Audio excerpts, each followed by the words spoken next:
Hey guys, ITP here. So, I thought my days of being able to obsess over a single game for such a long time were over. I mean, it's been years since a title has been able to hold my attention for more than a week or two, and more often than not, I find myself dropping games rather than finishing them.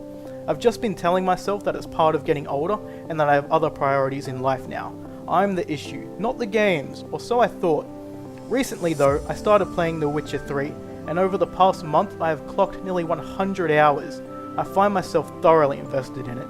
I look forward to playing it every day, and I absolutely hate looking over to my clock to find that it's 3 in the morning and I have to partake in this thing called sleep.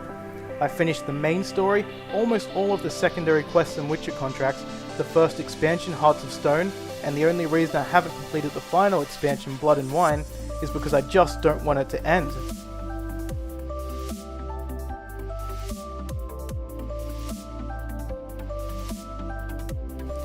So in my time off from The Witcher 3, I got to thinking, maybe the problem has been the games. Surely, if The Witcher could keep me so motivated to play, why couldn't other games? In this video, I want to talk about RPGs, and specifically, what makes a good RPG.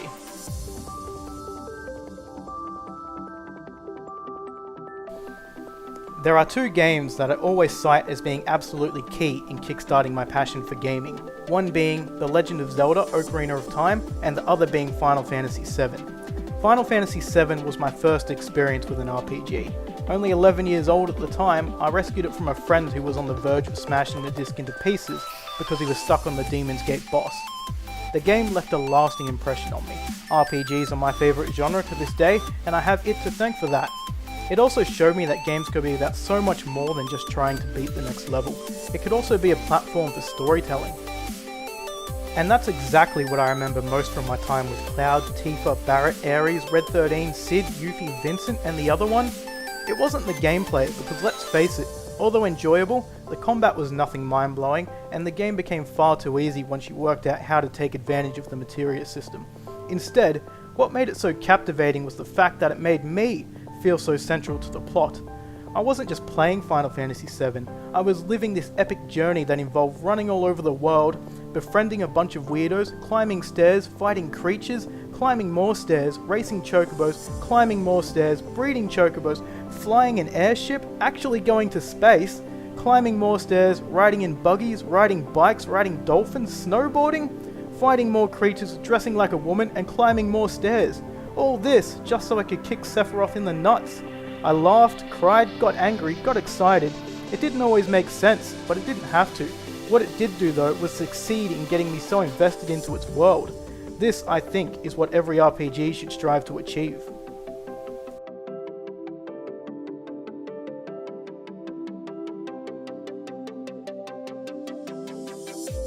Over the years, I feel like some developers have lost sight of what makes an RPG an RPG. Some of this is just natural progression. Obviously, over time developers see what other genres do well and then borrow ideas for their own games. For example, it's now pretty common to see light RPG elements in first-person shooters in the form of leveling up and unlocking abilities and weapons. This is all well and good, but I feel there have been some titles where this has had a negative impact. One such example is Dragon Age Inquisition. As someone who absolutely loved Dragon Age Origins, kinda somewhat semi-enjoyed Dragon Age 2, and because I'm just a BioWare fan in general, I was quite looking forward to the third installment, and for the most part, I thought Inquisition was fine. It was actually a pretty decent game overall. Yeah, the story wasn't jaw-dropping, there was also a bunch of MMO-styled side quests, and the combat definitely had its issues. But I felt the cast of characters were pretty likeable, much more so than in number 2, and there were some pretty satisfying moments. Also, Leliana was back. What really bugged me about the game though was all this bullshit map completion stuff, or more so the fact that it was forced upon me.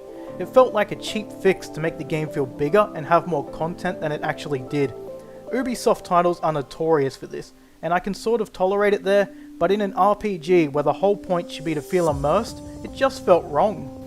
I'm sorry, but I find nothing immersive about going from point to point on a map, completing repetitive activities just so I can gain more power points, just so I can continue the story.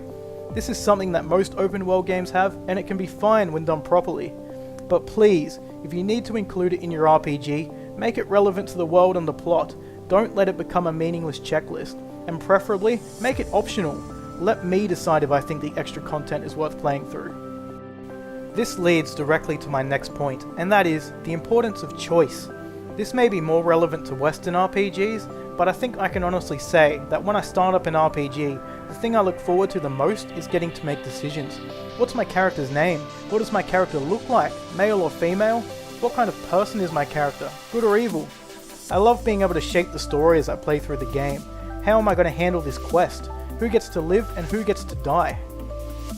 I'll never forget the first time I got to do the Power of the Atom quest in Fallout 3. Just standing there with the fate of an entire town of people in my hands, the choice was all mine. When done right, choice can be the ultimate captivation. When done wrong, it can break an RPG. Like many others, I was incredibly excited for Fallout 4. 2, 3, and New Vegas are amongst my favourite games ever, and I was absolutely enjoying my time with Fallout 4, until I got to a point where I had a sudden realization that the choices I was making were having no real impact on the game. I usually like to roleplay my character as someone who is pretty ruthless and will do what it takes to get the job done, but no matter how hard I tried to be this hardcore person, I just found myself helping everyone. I felt like I was just being used. I didn't feel tough at all. And that was a problem, because I wasn't forging my own path. I was simply being guided down one that had already been laid out for me. After this realization, I lost complete interest in the game, and I still haven't gone back. It was definitely a fun experience as a video game, but as an RPG, it was a failure, and as a Fallout game, it was a disappointment. Choice is an extremely powerful tool in creating the immersion factor, because it places you in the center of the experience. It helps to establish your own personal world. Look, I don't think the key to a successful RPG is any real mystery. I mean, it practically spells it out for us. RPG, role-playing game. It's not explicitly about the leveling systems, the talent trees, the ridiculous amount of loot, or the fact that I've never played an RPG where jumping looked natural.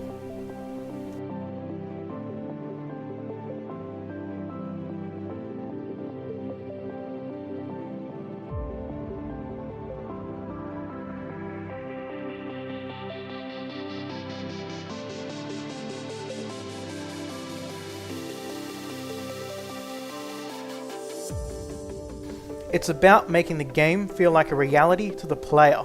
This is something that all the best titles share. Are they all perfect? No, absolutely not. They all have their own issues, and some of them aren't even great video games. But that's okay, because it's not about the graphics, the gameplay, or even the size of the world. Yes, of course, this all helps to make an excellent game, and can even help to enhance the RPG experience. But the real heart of a role-playing game lies in making the player feel totally invested in another world. Okay, so those are just some of my thoughts on the matter. What do you think? Do you agree? Do you not agree? Maybe some of you see it totally differently, and that's cool. This is a discussion after all, and I would like to know how you feel about the RPG genre. Share your thoughts below in the comments. If you enjoyed the video, please like, favorite, and subscribe. Well, that's all I've got, so thanks for watching, and I'll see you next time.